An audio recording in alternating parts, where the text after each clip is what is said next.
വേർതിരിവിനെതിരെയുള്ള പോരാട്ടമാണ് ഈ തെരഞ്ഞെടുപ്പിൽ ഉയർന്നു വരേണ്ട രാഷ്ട്രീയമെന്ന് ഉറക്കെ പ്രഖ്യാപിച്ചുകൊണ്ടാണ് LDYFന്റെ നേതൃത്വത്തിൽ ഇത്തരത്തിൽ ഒരു നൈറ്റ് മാർച്ച് നടക്കുന്നത്. അതിന് ഇടതുപക്ഷ സ്ഥാനാർത്ഥി ജോയ്സ് ജോർജ് നേതൃത്വം കൊടുക്കുകയാണ്.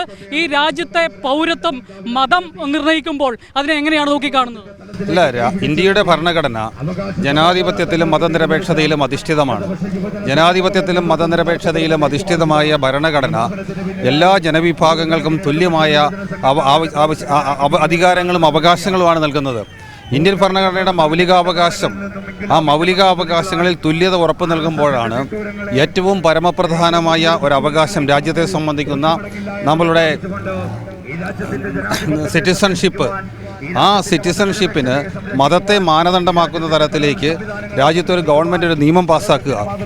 ആ നിയമം പാസ്സാക്കുന്ന വേളകളിൽ അതിനെതിരെ ശക്തമായ പ്രതിഷേധം രൂപപ്പെട്ടു വരേണ്ട ഇടങ്ങളിൽ ഒന്നും ആ തരത്തിൽ പ്രതിഷേധം രൂപപ്പെടാതെ വരുന്ന ഒരു സാഹചര്യത്തിലാണ് ഇപ്പോൾ ഏറ്റവും അവസാനം അത് പ്രാബല്യത്തിലാക്കുന്ന അതിൻ്റെ പുതിയ വിജ്ഞാപനം പോലും വരുന്നത്.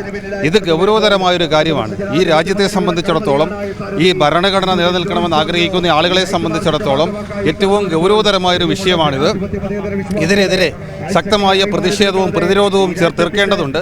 മാത്രവുമല്ല, ഇതുപോലുള്ള നടപടികൾക്കെതിരായി നമ്മൾ സൃഷ്ടിച്ചെടുക്കുന്ന പ്രതിഷേധങ്ങളുടെ പ്രതിരോധത്തിൻ്റെ ഇടത്തിൽ നിന്നുകൊണ്ട് മാത്രമേ ഭാവിയിൽ നേരിടാൻ പോകുന്ന വലിയ പ്രതിസന്ധികളെ നമുക്ക് തരണം ചെയ്യാനാവൂ. അതുതന്നെയാണ് ഈ തെരഞ്ഞെടുപ്പിൻ്റെയും ഏറ്റവും പ്രധാനപ്പെട്ട രാഷ്ട്രീയം. ജോയ്സ് ജോർജ് മിടുക്കനായ ഒരു അഡ്വക്കേറ്റ് കൂടിയാണ്. ഭരണഘടന സംരക്ഷിക്കാൻ വേണ്ടിയുള്ള ഈ പോരാട്ടത്തിൽ മുന്നിൽ നിന്ന് പോരാടും എന്ന് തന്നെയാണ് അദ്ദേഹം വ്യക്തമാക്കുന്നത്.